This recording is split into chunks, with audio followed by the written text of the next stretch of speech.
اللہ ہی اللہ کیا کرو، دکھ نہ کسی کو دیا کرو، جو دنیا کا مالک ہے نام اسی کا لیا کرو۔ السلام علیکم ورحمۃ اللہ وبرکاتہ۔ ناظرین استقبال ہے، سواگت ہے آپ کا viral news live studio Jalgaon Maharashtra India میں۔ میں آپ کا میزبان مفتی محمد ہارون ندوی۔ آئیے انٹرنیشنل ٹاپ 5 نیوز، دنیا کی 5 بڑی خاص اہم خبروں پر نظر ڈالتے ہیں۔ لیکن سب سے پہلے میں اپیل کروں گا کہ جو ساتھی نئے ہیں اور ابھی تک اس بے باک سچے چینل سے جڑے نہیں ہیں، اگر آپ چاہتے ہو کہ آپ کو ملک بھارت کی اور پوری دنیا کی صحیح اور سچی خبریں دیکھنے اور سننے کو ملے تو پھر آپ اس چینل سے جڑ جائیے۔ سبسکرائب کر لیجئے ہمارے اس چینل کو، بیل آئیکن گھنٹی کے بٹن کو بھی دبا دیجئے تاکہ ہماری ہر ویڈیو ہر خبر آپ کو آپ کے موبائل پر مل سکے۔ اور ہاں ناظرین، ہم ہر روز ایک اپیل کرتے ہیں کہ پلیز، یہ ایک پرائیویٹ چینل ہے اور چینل چلانے کے لیے پوری ایک ٹیم کام کرتی ہے، بڑا روپیہ پیسہ خرچ ہوتا ہے۔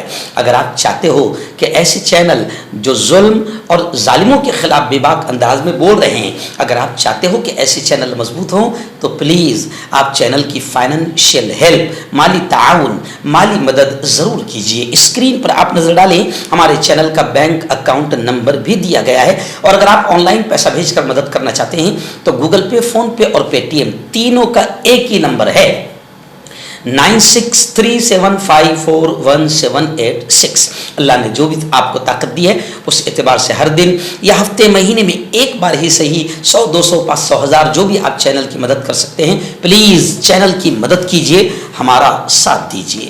ناظرین، پہلی بڑی خبر اس وقت پڑوسی ملک بنگلہ دیش سے بڑی اچھی خبر آ رہی ہے کہ بنگلہ دیش میں دنیا کے سب سے بڑے آتنکوادی اسرائیل کے خلاف بنگلہ دیش میں بڑا زوردار آندولن، بڑا احتجاجی مظاہرہ ہوا۔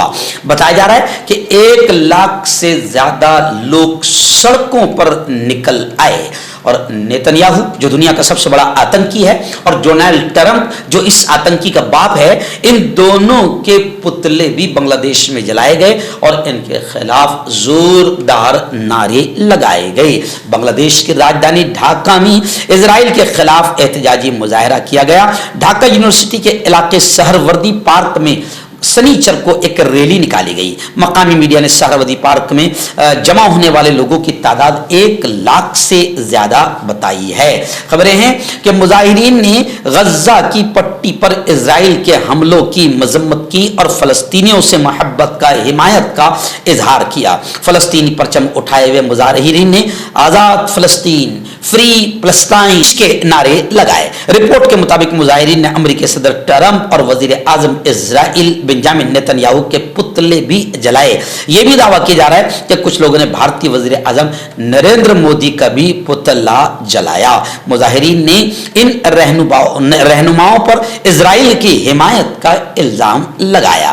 ریلی میں علامتی تابوت اور شہری ہلاکتوں کی نمائندگی کرنے والے مجسمے بھی لائے گئے تھے۔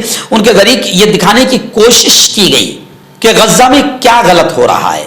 آپ کے خیال میں اسرائیل اور فلسطین کے درمیان تنازع کیسے حل ہو سکتا ہے؟ بہت زبردست یہ آندولن رہا، اور اس آندولن میں لوگوں کو بتایا گیا کہ کس طریقے سے اسرائیل آتنکواد کا ننگا ناچ غزہ میں کھیل رہا ہے اور کس طریقے سے پوری دنیا کو مظلوم فلسطینیوں کے لیے آواز اٹھانی چاہیے۔ ناظرین، دوسری بڑی خبر غزہ کے حالات کو لے کر آ رہی ہے۔ جی ہاں، اسرائیل کے آتنکواد کا نشانہ بننے والے غزہ اور فلسطین کا حال یہ ہو گیا ہے کہ غزہ میں اسرائیلی محاصرے سے قیامت خیز تحت بھوک مری کا شکار وہاں کے لوگ ہو چکے ہیں۔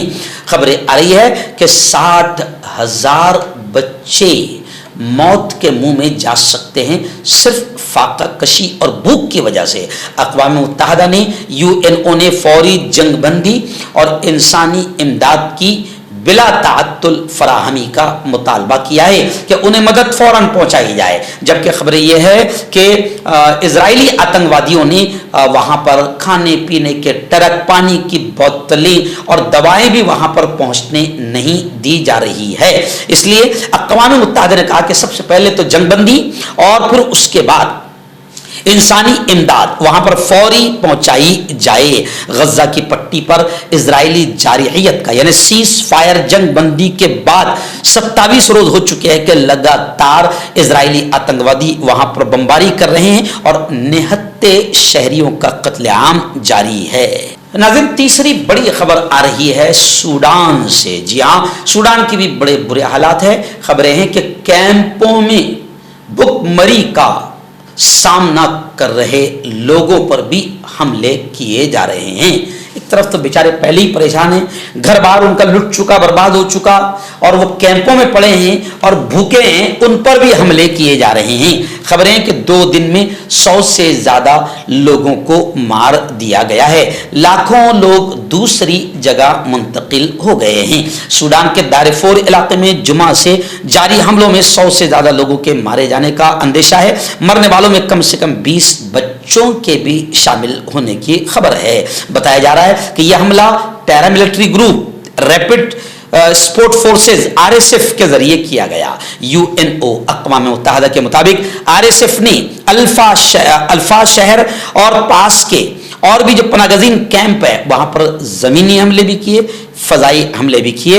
2 दिन में 100 से ज्यादा लोगों की मौत का अंदेशा है। जबकि कैंपों में लोग भुखमरी का शिकार हैं, भुखमरी से वो लड़ रहे हैं और ऐसे भूखे नंगे लोगों पर भी हमले किए जा रहे हैं।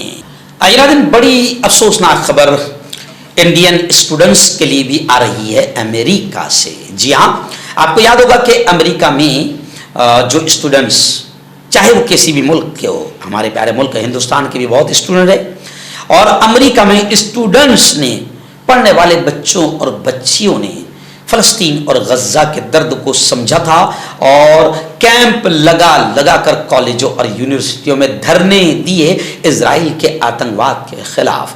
लेकिन इजराइल के अब्बा डोनाल्ड ट्रंप और अमेरिका को यह बर्दाश्त नहीं हुआ और डोनाल्ड ट्रंप ने उन तमाम स्टूडेंट्स के वीजे मंसूख कर दिए।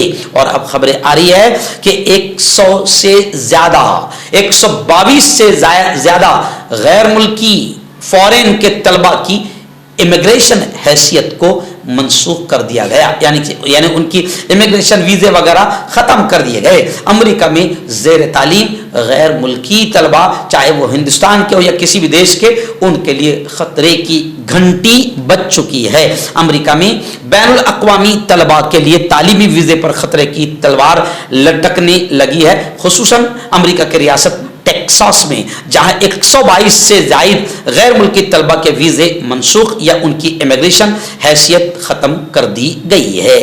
यानी अमेरिका जो इजराइल का नाजायज बाप है, उसको ये बिल्कुल पसंद नहीं है कि कोई इजराइल के खिलाफ आंदोलन करे या कोई यहूदियों के खिलाफ बोले।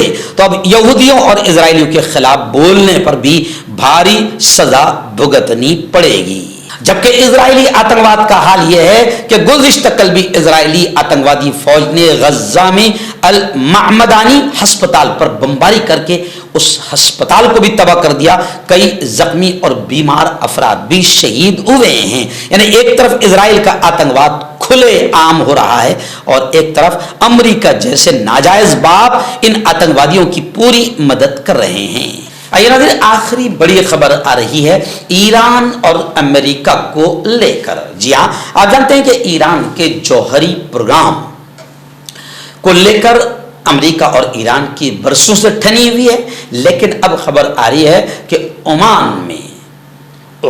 में ईरान और अमेरिका के दरमियान डायरेक्ट मुज़ाकरात शुरू हुई, डायलॉग और बातचीत शुरू हुई और वो बातचीत बड़ी मस्बत रही, बड़ी पॉजिटिव रही दोनों मुल्कों के दरमियान।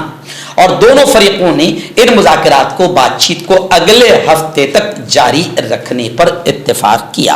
अमेरिका और ईरान ने एटमी प्रोग्राम के हवाले से तामीरी पॉजिटिव बातचीत की और दोबारा मिलने पर इत्तेफाक इत्तेफाक किया है। फ्रांसीसी खबर रसा इदारे AFP की रिपोर्ट के मुताबिक शनिचर को ओमान में 2.5 घंटे से ज्यादा बिलवास्ता बातचीत के बाद ईरान की वजारत खारिजा ने कहा कि ओमान के वजीर खारिजा ने मस्कत में आला सतही मुज़ाकरात में सालिस का किरदार अदा किया, जबकि अमरीकियों ने बराह रास्त बातचीत के लिए कहा। ईरान की वजारत खारिजा के मुताबिक ताहम मुज़ाकरतकारों ने भी चंद मिनटों के लिए बराह रास्त बातचीत की। बातचीत तामीरी और बाहमी एहतराम के माहौल में हुई है। मर्दाना ताकत हासिल करे 72 घंटों के अंदर, वो भी जड़ी बूटियों द्वारा हकीम याकूब खान से कांटेक्ट करें, जो कि 75 सालों से हिकमत कर रहे हैं। इसके अलावा जोड़ों में दर्द, गुर्दों में पथरी, शुगर, खुजली, ब्यूकेरिया का गारंटी से इलाज किया जाता है। अभी कांटेक्ट। तो मैं हकीम जावेद, क्या आपको शुगर है या आपके बदन में दर्द रहता है, जैसे जोड़ों का दर्द, नसों का दर्द, गठिया भाई? इसके अलावा अगर आपको बवासीर है, खूनी वाली हो, मस्से वाली हो, और अगर आप अपनी शादीशुदा जिंदगी को लेकर खुश नहीं है, तो आप हमें कांटेक्ट कर सकते हैं। यहाँ गारंटी के साथ जड़ी बूटी से इलाज किया जाता है। Thank you so much.